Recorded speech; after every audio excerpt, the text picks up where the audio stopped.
Money market एक ऐसी market है जिसमें शॉर्ट टर्म सिक्योरिटीज का लेन देन किया जाता है। ये शॉर्ट टर्म सिक्योरिटीज का सेल और परचेज का काम चलता है मनी मार्केट में।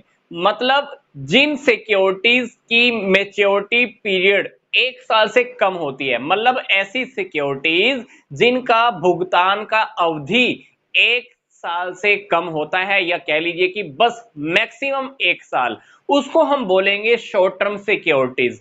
शॉर्ट टर्म सिक्योरिटीज 1 साल की वजह से, मेच्योरिटी पीरियड 1 साल होने की वजह से, इसको हम बोलते हैं नियर मनी। क्या बोलते हैं? Near money. तो अब हम इस वीडियो में बात करने जा रहे हैं, हमारा next topic, nature of money market. Money market का क्या नेचर है?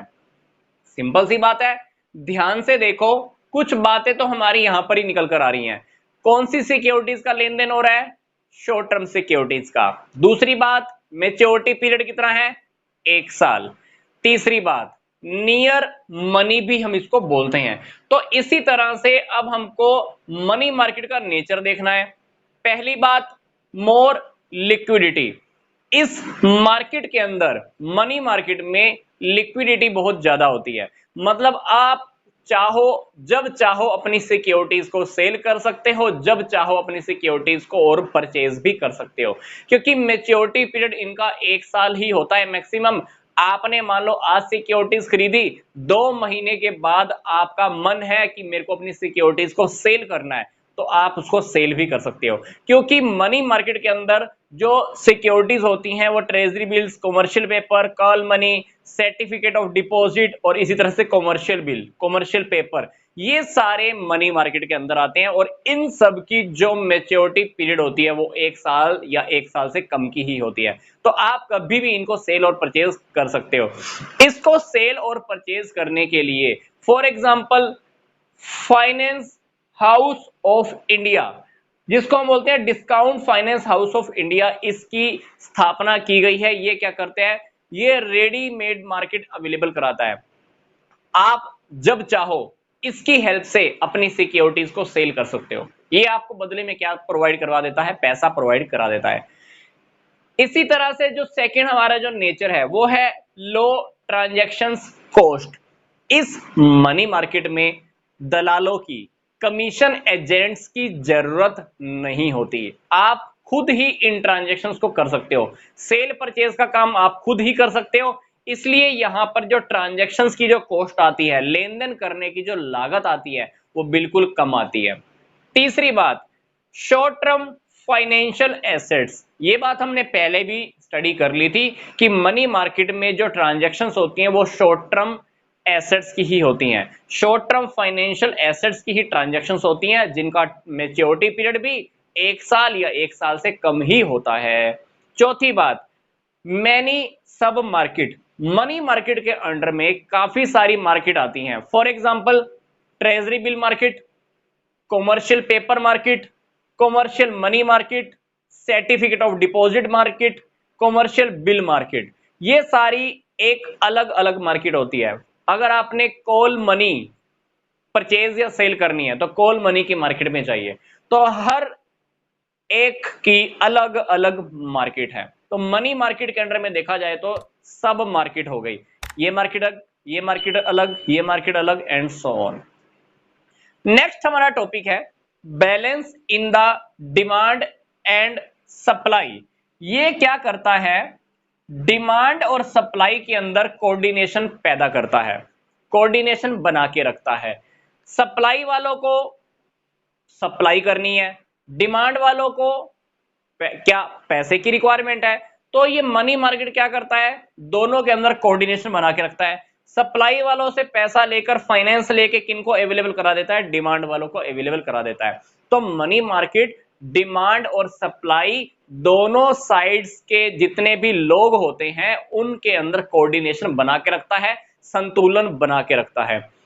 मनी मार्केट जो नेक्स्ट हमारा सिक्स्थ नेचर है वो है स्पीडी ट्रांजैक्शन। इसके अंदर सारी ट्रांजैक्शंस करने की जो स्पीड होती है बहुत तेजी होती है। जरूरी नहीं है कि आप मार्केट में जाओगे तभी सेल परचेज कर पाओगे। मोस्टली ट्रांजैक्शन फोन कॉल पे ही हो जाती है कि भाई मेरी ये वाली ट्रांजैक्शन कर दे, मेरी ये वाली ट्रांजैक्शन कर दे। पेपर वाला जो वर्क होता है, पेपर वर्क, कागजी कार्रवाई जिसको हम बोलते हैं, वो बाद में भी हो जाता है, पर मोस्टली ट्रांजैक्शन फोन पर ही हो जाता है। इसलिए हम मनी मार्केट को ओवर द फोन मार्केट भी बोलते हैं। क्या बोलते हैं? ओवर द फोन मार्केट, क्योंकि सारी ट्रांजैक्शन मोस्ट प्रोबेबली आपके फोन पे हो जाती है और कागजी कार्रवाई आप बाद में भी कर सकते हो। तो मनी मार्केट के इंस्ट्रूमेंट्स क्या है, हमने इस वीडियो से स्टार्ट करना है। पहला है हमारा ट्रेजरी बिल। ट्रेजरी बिल्स को हम बोलते हैं खजाना बिल। ये शॉर्ट टर्म इंस्ट्रूमेंट होता है, मतलब इसकी जो भुगतान की अवधि होती है, मैच्योरिटी पीरियड होता है, वो 1 साल से कम होता है। मतलब अगर आप ट्रेजरी बिल परचेज करते हो तो आपको इसका पैसा 1 साल से पहले वापस दे दिया जाता है। इसको इशू कौन करता है? Central government. सेंट्रल गवर्नमेंट को शॉर्ट टर्म नीड्स होती हैं, छोटे टाइम के लिए पैसे की जरूरत होती है, इसलिए अपनी शॉर्ट टर्म नीड्स को पूरा करने के लिए सेंट्रल गवर्नमेंट आरबीआई के थ्रू ट्रेजरी बिल इशू कराती है। किसको इशू किए जाते हैं? पब्लिक को या फाइनेंशियल इंस्टीट्यूशंस को। तो ये जो इनकी जो टाइम पीरियड होती है, मैच्योरिटी पीरियड का जो टाइम होता है, 14 दिन, 91 दिन, 182 डेज, 364 डेज होते हैं। यस, ये 1 साल से कम की अवधि के होते हैं। तो यहां पर देखिए 14, 91, 182 और 364 इनका मैच्योरिटी पीरियड होता है। इनको इशू कौन करता है? आरबीआई। किसके बिहाफ पर? सेंट्रल गवर्नमेंट के बिहाफ पर। किसको इशू किए जाते हैं? पब्लिक को या फाइनेंशियल इंस्टीट्यूशंस को। तो परचेज कौन करता है इनको? ट्रेजरी बिल को परचेज कौन कर सकता है? कॉमर्शियल बैंक ज्यादा परचेज करते हैं, या नॉन बैंकिंग फाइनेंशियल कंपनीज इसको परचेज करती हैं, like LIC, UTI and GIC. ये मोस्ट प्रोबेबली ये इसको परचेज कर लेते हैं। ट्रेजरी बिल की सबसे खास बात क्या होती है? इसकी जो लिक्विडिटी होती है वो बहुत ज्यादा होती है, मतलब तरलता। आप कभी भी इसको बेचकर अपना पैसा वापस रिकवर कर सकते हो। कैसे? क्योंकि आरबीआई ट्रेजरी बिल को वापस परचेज करने के लिए हमेशा तैयार रहती है। हालांकि बेचा भी किसने है? आरबीआई ने, पर आरबीआई इसको वापस खरीदने के लिए भी हमेशा रेडी रहती है, पर डिस्काउंट पे। ठीक है, डिस्काउंट पे, क्योंकि अगर आरबीआई को फायदा होगा तभी तो वापस खरीदेगी ना वो, नहीं तो वो तो वैसे भी 14 या 91 या 182 डेज के बाद आपको पैसा देने ही वाली है। तो अगर आप उसको टाइम से पहले वापस देना चाहते हो आरबीआई को, तो आरबीआई खरीदने के लिए तैयार है, पर वो डिस्काउंट पर खरीदने के लिए तैयार है। मतलब आरबीआई को जब फायदा दिखेगा तो वो खरीद भी लेती है वापस। तो खरीदने के लिए आरबीआई हमेशा रेडी रहती है। तो ट्रेजरी बिल को हम इशू कैसे करते हैं? फेस वैल्यू से कम के ऊपर। मान लो ट्रेजरी बिल के ऊपर लिखा हुआ है कि ये 1 लाख का है, तो ये 1 लाख रुपए इसकी हो गई फेस वैल्यू। तो हम इसको फेस वैल्यू से कम में इशू करते हैं। जैसे इसकी फेस वैल्यू है 1 लाख, हमने इसको इशू किया 95,000 रुपए में। मैंने पब्लिक को बोला कि आप 95,000 रुपए में खरीद लो। 14 दिन के बाद या मान लो 91 दिन के बाद तुमको 91 दिन के बाद तुमको इस 95,000 के बदले कितने मिल जाएंगे? 1 लाख।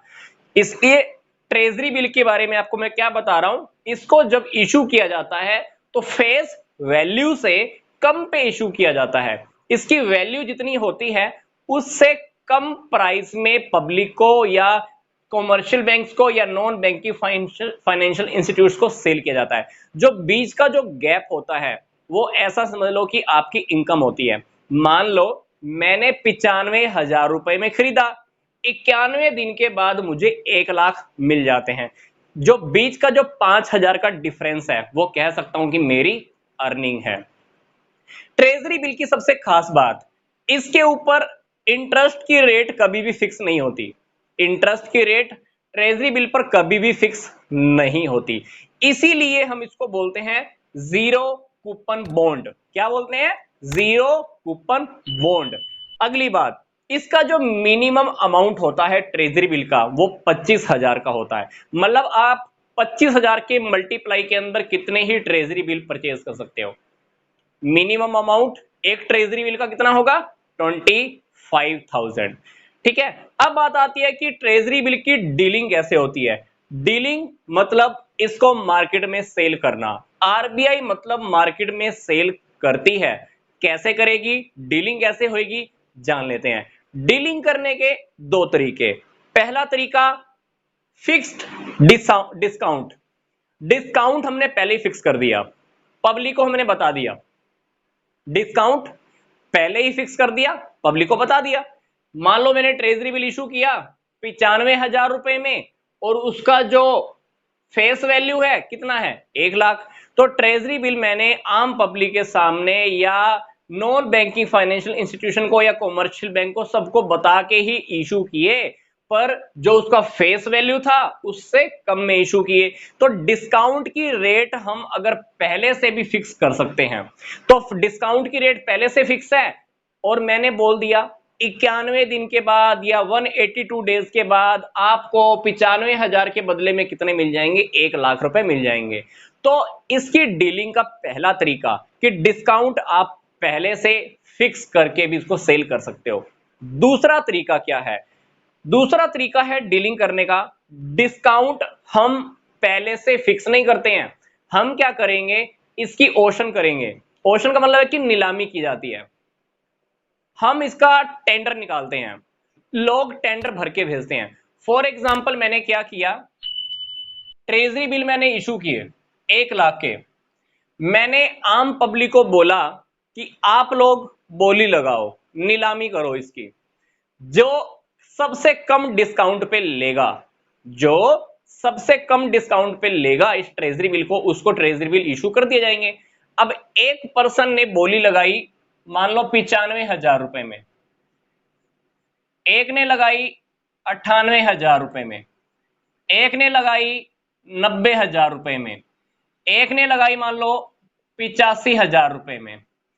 अब सोचकर देखो, 1 लाख रुपए की फेस वैल्यू वाला ट्रेजरी बिल आरबीआई किसको देगा, जिसकी डिस्काउंट की रेट सबसे कम होगी। कहने का मतलब क्या है, ये बंदा कहता है कि मैं 85,000 रुपए दूंगा, जब पैसा वापस लेने की बात आएगी तो मैं वापस कितना लूंगा, 1 लाख रुपए ले लूंगा। अल्टीमेटली हमको कितने फालतू पैसे आरबीआई ने इसको देने हैं, 15,000। ये बंदा क्या कहता है, ये बंदा कहता है कि मैं 95,000 रुपए दूंगा, मैच्योरिटी के टाइम पे आप मुझे कितना दे देना, 1 लाख। अल्टीमेटली ये बंदा कितने का फायदा मांग रहा है, 5,000 का। ये बंदा कितना फायदा मांग रहा है, सोचकर देखो, 2,000। तो आरबीआई को सबसे कम खर्चा किसके ऊपर करना पड़ रहा है, इस 98,000 के ऊपर, 98,000 रुपए वाले पर्सन के ऊपर, क्योंकि ये सबसे कम डिस्काउंट ले रहा है, सबसे कम डिस्काउंट के ऊपर लेने के लिए रेडी खड़ा है। तो हम क्या करते हैं, डीलिंग का जो दूसरा तरीका है वो हम ट्रेजरी बिल को कैसे सेल करते हैं, नीलामी के द्वारा। नीलाम किए जाते हैं, जो बोली लगाता है सबसे कम डिस्काउंट लेने के लिए रेडी रहता है, हम उसको ट्रेजरी बिल सेल कर देते हैं। तो यहां पर सबसे कम डिस्काउंट लेने के लिए कौन रेडी खड़ा है, 98,000 वाला। तो 98,000 वाले को हम क्या करेंगे, ट्रेजरी बिल इशू कर देंगे, सिंपल सी बात। तो डीलिंग करने का, ट्रेजरी बिल को सेल करने के दो मेथड है। पहला मेथड, या तो डिस्काउंट पहले से ही फिक्स कर दो। दूसरा तरीका, डिस्काउंट हमने फिक्स नहीं किया, हर किसी से हमने डिमांड की, भाई अपने अपने फॉर्म भर के भेजो, जो सबसे कम डिस्काउंट पे रेडी रहेगा हम उसको क्या करेंगे, इशू कर देंगे। तो लोग अपने अपने फॉर्म भर के भेजते हैं। तो एक टाइम पीरियड के बाद बैंक वाला, आरबीआई क्या करता है, चेक करता है कि सबसे कम डिस्काउंट कौन लेना चाह रहा है, तो आरबीआई उसको इशू कर देता है, सिंपल सी बात। तो ये था हमारा सिंपल सा टॉपिक, ट्रेजरी बिल क्या होता है, कौन इशू करता है। आरबीआई इशू करती है सेंट्रल गवर्नमेंट के बेस पर, 14 दिन, 91 दिन, 182 दिन और 364 दिन के लिए होते हैं। इनकी जो मेच्योरिटी पीरियड होती है वो 1 साल से कम की होती है। इंटरेस्ट की रेट इनके ऊपर पहले से फिक्स नहीं होती है, इसलिए हम इनको बोलते हैं जीरो कूपन बॉन्ड भी बोलते हैं।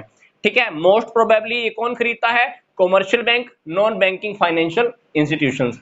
ठीक है, और आरबीआई कभी भी खड़े पैर पर ऑन द स्पॉट इसको वापस खरीदने के लिए भी रेडी रहता है, पर एक डिस्काउंट के ऊपर।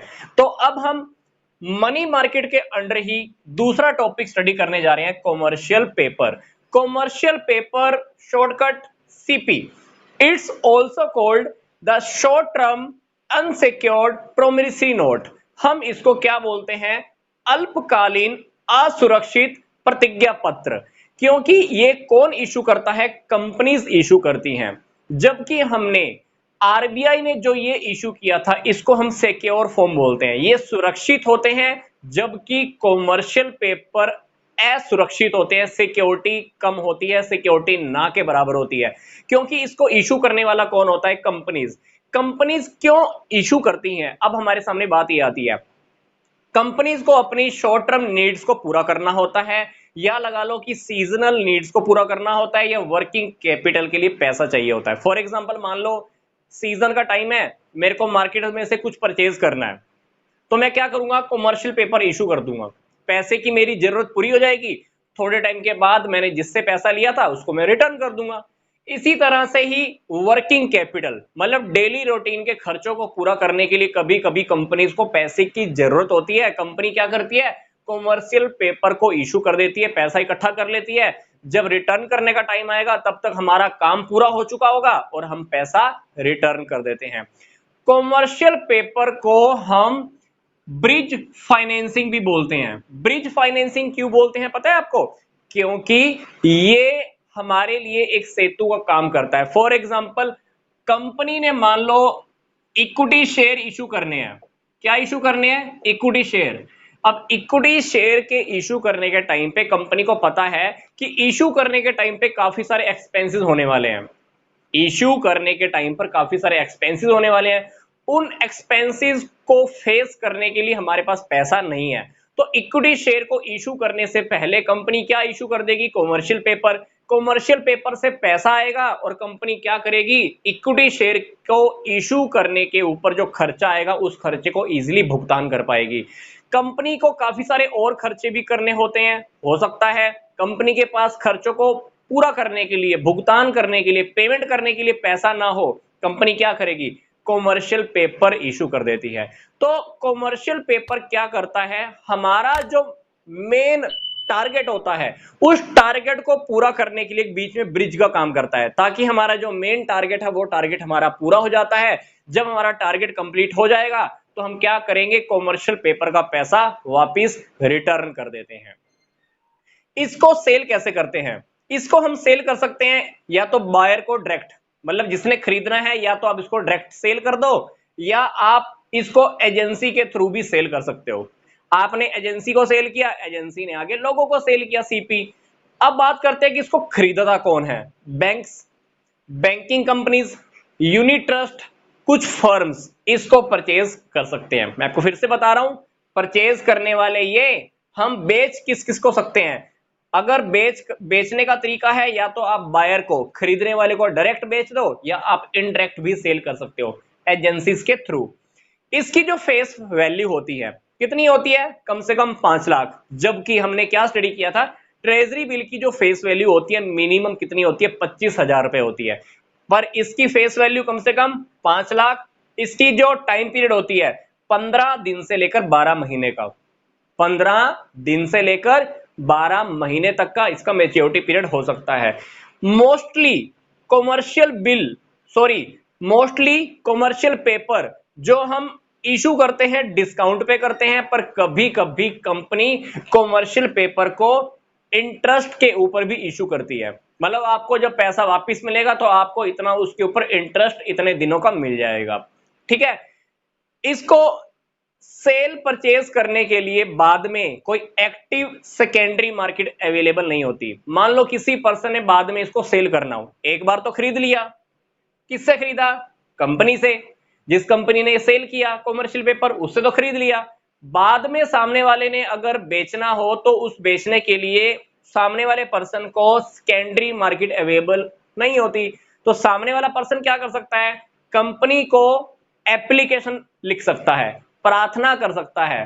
टाइम से पहले मान लो किसी बंदे ने कॉमर्शियल पेपर को वापस सेल करना हो, पैसा वापस निकलवाना हो, तो हम क्या कर सकते हैं? कंपनी को एप्लीकेशन कर सकते हैं, प्रार्थना पत्र लिख सकते हैं, और कंपनी अपने ही कॉमर्शियल पेपर्स को वापस भी खरीद लेती है, बाय कर लेती है, वापस खरीद लेती है। तो कॉमर्शियल पेपर सिंपल सी बात, क्या 15 दिन से 12 महीने का short term unsecured promissory note issue कौन करता है? कंपनीज, छोटे समय की जरूरतों को पूरा करने के लिए। ये खरीदने वाले किस किस को हम बेच सकते हैं? डायरेक्टली बायर को, इनडायरेक्टली एजेंसीज को। ब्रिज फाइनेंसिंग कॉमर्शियल पेपर को हम बोलते हैं। ये था हमारा छोटा सा टॉपिक। कॉमर्शियल पेपर की सबसे खास बात, डिस्काउंट पे मोस्टली इशू किए जाते हैं। कभी कभी कंपनी क्या करती है, इसको इंटरेस्ट के ऊपर भी इशू कर देती है। अब हमारा है next topic, that is the call money. Call money को हम कॉल लोन भी बोलते हैं। तो इस कॉल लोन की सबसे खास बात क्या होती है, इसकी पेमेंट लेंडर और बोरोर की इंफॉर्मेशन के बेस पर कभी भी ली या दी जा सकती है। मान लो मैंने लोन दिया, ए ने बी को लोन दिया 15 दिन के लिए। 15 दिन से पहले ए को पैसे की जरूरत पड़ गई, तो ए क्या करेगा, बी को इंफॉर्मेशन दे देगा कि मुझे पैसा वापस दे दिया जाए, पैसा वापस इसको मिल सकता है। इसी तरह से मान लो 15 दिन से पहले ही इसने पैसा वापस करना है, क्या करेगा, ए को इंफॉर्मेशन देगा कि मैं तुम्हारा पैसा वापस कर रहा हूं, तो पैसा वापस किया जा सकता है। मतलब कॉल मनी की सबसे खास बात क्या है, इसकी जो पेमेंट होती है वो शॉर्ट टर्म इंफॉर्मेशन के बेस पर की जा सकती है। टाइम से पहले ही, टाइम से पहले आप पेमेंट ले सकते हो, टाइम से पहले आप पेमेंट दे भी सकते हो। तो इस लोन की सबसे खास बात दूसरी, मिनिमम टाइम 1 दिन का, मैक्सिमम टाइम इस लोन का 15 दिन होता है। हाईएस्ट लिक्विडिटी होती है। हाईएस्ट लिक्विडिटी क्यों होती है, क्योंकि आप कभी भी सामने वाले को पेमेंट कर सकते हो और सामने वाले से कभी भी आप पेमेंट वापस ले भी सकते हो। इसलिए इस टॉपिक को बोलते हैं हम, इसमें जो लिक्विडिटी रहती है, तरलता रहती है, मैक्सिमम रहती है। मतलब कैश के बराबर ही है। सामने वाले के पास गए, सामने वाले ने आपको आपका कैश वापस दे दिया, तो बात क्या है, पैसा आपके पास पड़ा है या पैसा सामने वाले के पास पड़ा है, क्या फर्क पड़ता है, हाईएस्ट लिक्विडिटी है इसका मतलब। तो हाईएस्ट लिक्विडिटी होने के कारण इसको हम कैश के बराबर ही मानते हैं। वो कैश आपके पास रखा है या बैंक के पास रखा है या किसी दूसरे पर्सन के पास रखा है, एक ही बात है। ठीक है। अब ये कॉल मनी यूज कौन करता है, इस प्रकार के लोन लेता कौन है, ये लोन लेते हैं कॉमर्शियल बैंक। क्योंकि कॉमर्शियल बैंक आपस में लोन लेते हैं, किस लिए लेते हैं, क्योंकि कॉमर्शियल बैंक्स को आरबीआई के पास सीआरआर मेंटेन करनी होती है। सीआरआर को मेंटेन करने के लिए कॉमर्शियल बैंक्स आपस में ही लोन लेने में लगे रहते हैं। क्योंकि सीआरआर की जो रेट होती है, वो रेशो होता है, वो आरबीआई चेंज करता रहता है। तो रेशो चेंज करने की वजह से हर बैंक को अपने फंड्स को अच्छे से मेंटेन करना पड़ता है। फंड्स को मेंटेन करने के लिए, फंड्स के उतार चढ़ाव आने की वजह से कॉमर्शियल बैंक क्या करते हैं, आपस में ही लोन लेने में लगे रहते हैं। तो ये लोन मिनिमम 1 दिन का या कह लीजिए मैक्सिमम कितने दिन का होता है, 15 दिन का होता है। पर्पस क्या होता है लोन लेने का, सीआरआर मेंटेन करना आरबीआई के साथ। ठीक है। तो इस कॉल मनी के ऊपर, इस कॉल लोन के ऊपर जो इंटरेस्ट की रेट चल रही होती है, उस इंटरेस्ट की रेट को हम कॉल रेट भी बोलते हैं। क्या बोलते हैं, कॉल रेट। ये कॉल रेट दिन में भी काफी बार चेंज होती रहती है या डेली रूटीन में भी चेंज होती रहती है। कभी कभी तो ऐसा भी देखा गया कि हर घंटे भी ये इंटरेस्ट की रेट चेंज होती रहती है। तो कॉमर्शियल बैंक्स के सामने प्रॉब्लम आती रहती है, तो वो क्या करते हैं, लोन आपस में लेते रहते हैं। तो लोन किस लिए लेते हैं, मैं आपको फिर से रिपीट कर रहा हूं, सीआरआर को मेंटेन करने के लिए। तो इसकी डीलिंग की प्रोसेस क्या है, अब ये जान लेते हैं। जो लोन का जो अमाउंट है, मिनिमम अमाउंट 10 करोड़ का होता है। कितना अमाउंट का, कम से कम 10 करोड़ का। तो ट्रांजैक्शन लिमिटेड होती है, ऐसे नहीं है कि आप कितनी भी ट्रांजैक्शन कर लो दिन के अंदर, नहीं, ट्रांजैक्शन लिमिटेड होंगी, पर एक ट्रांजैक्शन कम से कम 10 करोड़ की होती है। और ऐसा देखा गया है कि जो मैक्सिमम ट्रांजैक्शन होती है वो 100 करोड़ की होती है। मैक्सिमम ट्रांजैक्शन कितने करोड़ की होती हैं, 100 करोड़ की। ठीक है। तो ये वाले जो लोन होते हैं मोस्टली फोन पे मिल जाते हैं। बैंक क्या करते हैं, आपस में फोन पे बात करते हैं, भाई लोन चाहिए, लोन सामने से प्रोवाइड हो जाता है। ठीक है। पेपर वर्क बाद में भी होता रहता है। इसकी सबसे लास्ट इंपॉर्टेंट बात, लेंडर ने मान लो लोन दिया बोरोर को। जैसे मान लीजिए ए ने बी को लोन दिया, ए क्या करेगा, बी को आरबीआई के चेक से लोन देगा। बी ने लोन रिसीव कर लिया। अब ए प्रूफ मांगेगा कि मैंने तेरे को लोन दे दिया। बी क्या करेगा, ए को एक कागज दे देगा जिसको हम बोलेंगे call money borrowing receipt. Call money borrowing receipt कौन देगा, बी ए को देगा। ये इस बात का प्रूफ रहेगा कि बी ने लोन ले लिया। ठीक है, जितने डेट के बाद, जितनी तारीख के बाद बी ने लोन रिटर्न करना है, ये लोन का अमाउंट वापस कर देगा। ये भी कैसे वापस करेगा? आरबीआई के चेक से वापस करेगा, क्योंकि ए ने जब बी को लोन दिया था तो आरबीआई के चेक से दिया था। अब बी भी जब लोन का पैसा वापस करेगा तो आरबीआई के चेक से करेगा, और जब लोन का पैसा बी वापस कर देगा तो ये वाली जो रिसिप्ट दी थी, ये रिसिप्ट क्या करेगा? बी को वापस मिल जाएगी। तो ये इस बात का प्रूफ हो जाएगा कि मैंने लोन का पैसा रिटर्न कर दिया है। तो ये सिंपल सी प्रोसेस रहती है। ट्रांजैक्शंस लिमिटेड रहती है, मिनिमम ट्रांजैक्शन 10 करोड़ की, मोस्ट प्रोबेबली ट्रांजैक्शन जो मैक्सिमम अमाउंट की होती हैं वो होती हैं 100 करोड़ की। ट्रांजैक्शंस आप फोन पे भी कर सकते हो, पेपर वर्क बाद में भी होता रहता है। आरबीआई के चेक से लोन देते हैं और आरबीआई के चेक से ही लोन की पेमेंट वापस होती है। ठीक है, कॉल मनी बोरोइंग रिसिप्ट इस बात का प्रूफ रहता है कि हमने लोन दिया है और लोन का पैसा वापस आ चुका है। सर्टिफिकेट ऑफ डिपॉजिट क्या होता है? It is a negotiable document. तो ये एक फिक्स पीरियड के बाद, कह सकते हैं 45 दिन के बाद, आप इसको ट्रांसफर भी कर सकते हो। कैसे? Bye endorsement. इंडोर्समेंट को हम हिंदी में क्या बोलते हैं? बेचान। बेचान। इसको आप एक फिक्स पीरियड के बाद ट्रांसफर कर सकते हो। सबसे खास बात, ये 91 डेज से 91 दिनों से लेकर 1 साल के लिए लिखे जाते हैं। ये इशू किए जाते हैं डिस्काउंट पे। इसके ऊपर स्टैंप ड्यूटी लगी होती है। उस स्टैंप ड्यूटी कितने की लगी होती है? जितनी उसकी फेस वैल्यू होती है। तो फेस वैल्यू की ही उसके ऊपर एक स्टैंप ड्यूटी लगी होती है। सर्टिफिकेट ऑफ डिपॉजिट इश्यू कौन करता है?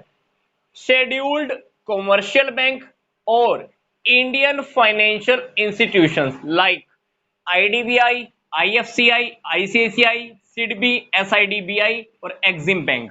तो इसको इशू करने वाले ये सब हो गए। इशू किया किसको जाता है? इंडिविजुअल्स को, एसोसिएशन को, कंपनीज को, कॉरपोरेशंस को। नेक्स्ट बात, इनकी जो मिनिमम फेस वैल्यू होती है वो होती है 5 लाख। जिस भी पर्सन को सर्टिफिकेट ऑफ डिपॉजिट में इन्वेस्ट करना है उसको कम से कम 25 लाख के ये डॉक्यूमेंट लेने ही होते हैं। तो मैं ये टॉपिक एक बार फिर से रिपीट कर रहा हूं। Certificate of deposit is an negotiable document. एक फिक्स पीरियड के बाद, मतलब 45 दिन के बाद, आप इसको किसी और को भी ट्रांसफर कर सकते हो। इसकी जो टाइम ड्यूरेशन होती है वो 91 डेज से लेकर 1 साल तक की होती है। इसको डिस्काउंट पे इशू किया जाता है। इसके ऊपर स्टैंप ड्यूटी लगी होती है। स्टैंप ड्यूटी फेस वैल्यू के इक्विवेलेंट लगी होती है।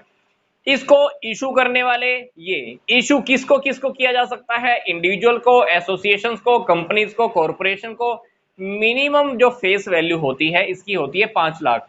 इन्वेस्टर्स, मतलब जिसको भी इसमें इन्वेस्ट करना है उसको कम से कम 25 लाख के ये डॉक्यूमेंट परचेज करने ही होते हैं।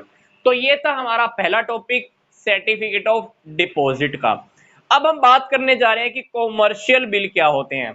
कॉमर्शियल बिल भी नेगोशिएबल डॉक्यूमेंट होते हैं जिसको आप इजीली ट्रांसफर कर सकते हो। ये यूज क्यों किए जाते हैं? क्योंकि क्या होता है, कभी कभी हम उधार में सेल करते हैं, तो उधार में सेल करने के लिए पैसे का अरेंजमेंट तो करना होता है। तो उस पैसे की अरेंजमेंट के लिए, फाइनेंस की अरेंजमेंट के लिए ये कॉमर्शियल बिल लिखे जाते हैं। कॉमर्शियल बिल लिखता कौन है? सेलर, जिसने गुड्स को सेल की। किसको की? बायर को। तो सेलर क्या करेगा? एक कॉमर्शियल बिल लिखता है, बायर उसको एक्सेप्ट कर लेता है। एक फिक्स पीरियड के बाद, जो भी डेट इन दोनों ने आपस में डिसाइड की है, उस डेट के बाद बायर क्या करता है? सेलर को पैसा वापस कर देता है। अगर ड्यू डेट से पहले सेलर को पैसे की जरूरत है तो वो इस कॉमर्शियल बिल को बैंक से डिस्काउंट भी करवा सकता है। तो ये जो कॉमर्शियल बिल होते हैं ये शॉर्ट टर्म डॉक्यूमेंट्स होते हैं। मोस्टली ये 90 दिनों के लिए लिखे जाते हैं। इसका मैं एक छोटा सा प्रैक्टिकली टॉपिक आपको समझा देता हूं। मान लीजिए ए ने बी को सेल की। ए क्या करेगा? एक डॉक्यूमेंट लिखेगा जिसको हम कह सकते हैं कि कॉमर्शियल बिल है। इस कॉमर्शियल बिल में सारी बातें लिखी होती हैं कि मैंने बी को सेल की है, इतने दिनों के बाद वो पैसा वापस कर देगा। सारी बातें ए ने बी के लिए इस डॉक्यूमेंट में लिख दी। ये डॉक्यूमेंट बी के पास जाएगा, बी क्या करेगा, इसके ऊपर साइन करेगा और ये डॉक्यूमेंट ए को रिटर्न कर देगा। अब ये डॉक्यूमेंट ए के पास रखा हुआ है, मान लीजिए ये पैसा ए को मिलने वाला है 3 महीने के बाद, ए को ये पैसा बी से 3 महीने के बाद मिलने वाला है। तो 3 महीने के बाद बी क्या करेगा, इसको पैसे वापिस कर देगा। पर अगर 3 महीने से पहले ए को पैसे की जरूरत पड़ जाती है, बी तो पैसे देगा नहीं क्योंकि बी ने तो 3 महीने का टाइम बोला हुआ है। अब 3 महीने से पहले मान लो ए को पैसे की जरूरत पड़ गई, तो ए क्या करेगा, इस कॉमर्शियल बिल को बैंक से डिस्काउंट करा लेगा। ये कॉमर्शियल बिल हम क्या करेंगे, बैंक में डिपॉजिट करा देंगे। बैंक हमको क्या करेगा, कुछ अमाउंट वापस दे देगा। मतलब मान लो ये बिल है 10,000 का, हमने बैंक में ये डिपॉजिट करवाया 10,000 का, बैंक हमको क्या करेगा, मान लो 9500 दे देगा। ड्यू डेट पर, जिस डेट को पैसा मिलने की तारीख है, बैंक पैसा किससे वसूल कर लेगा, बी से वसूल कर लेगा। क्योंकि इस कॉमर्शियल बिल के ऊपर जिसने पैसा देना है उसका नेम लिखा होगा, मतलब कॉमर्शियल बिल के ऊपर बी का नेम लिखा हुआ होगा कि बी ने पैसा देना है। तो मतलब ड्यू डेट पर या तो सामने वाली पार्टी पैसा दे देती है, या ड्यू डेट से पहले अगर ए को पैसे की जरूरत है तो ए क्या कर सकता है, इसी कॉमर्शियल बिल को बैंक से डिस्काउंट भी करा सकता है। तो ये भी एक शॉर्ट टर्म डॉक्यूमेंट होता है। मोस्टली ये कॉमर्शियल बिल 90 दिनों के ही लिखे जाते हैं। तो ये हमारा जो मनी मार्केट का टॉपिक है हमारा कवर हो चुका है।